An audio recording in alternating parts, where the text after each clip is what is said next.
Assalamualaikum warahmatullahi wabarakatuh. Hai teman-teman, perkenalkan nama aku Bulgari Irbita dengan NIM 220810310303. Aku dari Prodi D3 Administrasi Keuangan. Jadi di sini saya akan membuat video guna memenuhi tugas UTS Akuntansi Perbankan Syariah kelas A. Oke, jadi di sini saya ingin mempresentasikan mengenai kerangka dasar penyusunan dan penyajian laporan keuangan Bank Syariah dengan dosen pengampu Bapak Marmono Singgih. Oke, di sini jadi ada definisi. Definisi dari kerangka dasar penyusunan dan penyajian laporan keuangan Bank Syariah ini adalah pengaturan akuntansi yang memberikan konsep dasar untuk menyusun dan menyajikan laporan keuangan atas transaksi syariah. Selanjutnya ada aspek yang terkait dengan transaksi syariah dan pemakai laporan keuangan.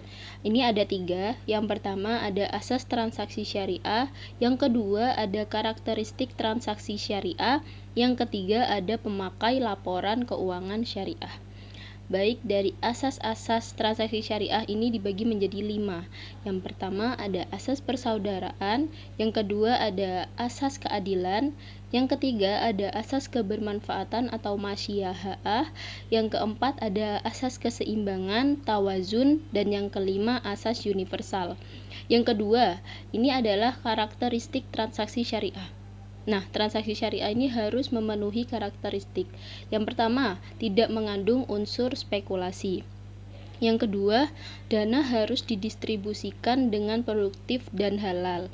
Yang ketiga, setiap pihak yang terlibat harus saling membutuhkan. Yang keempat, transaksi harus adil dan transparan. Dan yang kelima, setiap kesepakatan transaksi itu harus dicatat. Yang terakhir ada pemakai laporan keuangan syariah. Ini meliputi pemilik dana qard, pemilik dana syirkah temporer, pemilik dana titipan, pembayar dan penerima zakat, infak, sedekah, wakaf. Yang terakhir pengawas syariah dan masyarakat.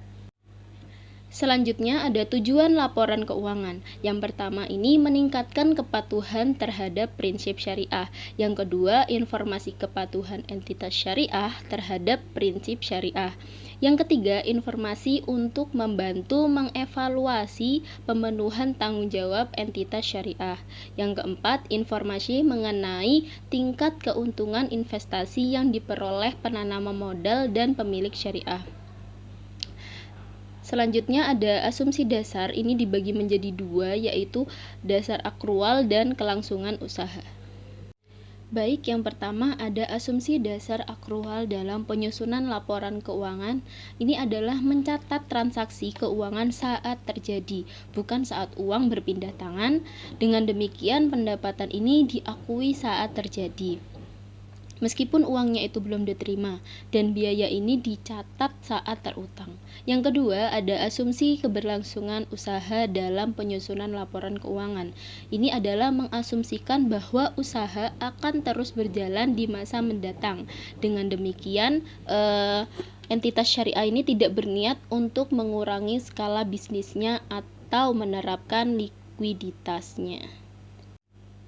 Selanjutnya, ada karakteristik kualitatif informasi keuangan syariah. Ini ada 4. Yang pertama dapat dipahami.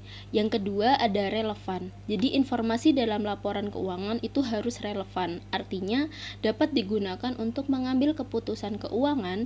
Informasi yang relevan ini dapat membantu pengguna dalam mengevaluasi peristiwa di masa lalu atau di masa kini dan memprediksi masa depan. Yang ketiga, andal. Ini informasi memiliki kualitas yang andal jika bebas dari pengertian dan menyesatkan kesalahan material dan dapat diandalkan pemakainya. Yang keempat, ini dapat dibandingkan. Membandingkan laporan keuangan baik antar periode maupun antar perusahaan. Dapat mengevaluasi posisi keuangan, kinerja, serta perubahan posisi keuangan secara relatif. Selanjutnya ada pengakuan dan pengukuran unsur-unsur laporan keuangan. Yang pertama, pengakuan aset. Aset diakui jika memiliki nilai ekonomi di masa depan dan dapat diukur. Aset tidak diakui jika dalam periode berjalan sudah terjadi suatu kejadian ekonomi. Yang kedua, pengakuan kewajiban. Liabilitas adalah utang entitas syariah masa kini yang timbul di peristiwa masa lalu. Yang ketiga, pengakuan dana syirkah temporer. Ini adalah dana yang diterima sebagai investasi dengan jangka waktu tertentu. Entitas syariah ini memiliki hak untuk mengelola dan menginvestasikan dana tersebut. Yang keempat, pengakuan penghasilan. Dalam praktek penyaluran pembiayaan murabahah, pendapatan dan biaya diakui secara proporsional selama masa akad.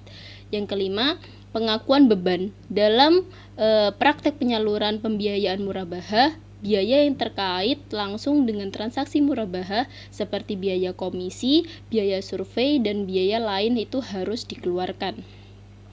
Selanjutnya ada pengukuran unsur-unsur laporan keuangan. Ini ada biaya historis. Nah, biaya historis ini adalah harga pembelian suatu aset, kewajiban, atau ekuitas pada saat akuisisi. Biaya historis ini tidak mempertimbangkan perubahan tingkat harga akibat inflasi.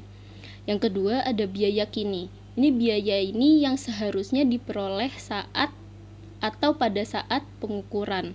Biaya kini menunjukkan bahwa aset dan liabilitas diukur pada nilai terkini, di mana aset dan liabilitas tersebut dapat dijual atau diselesaikan.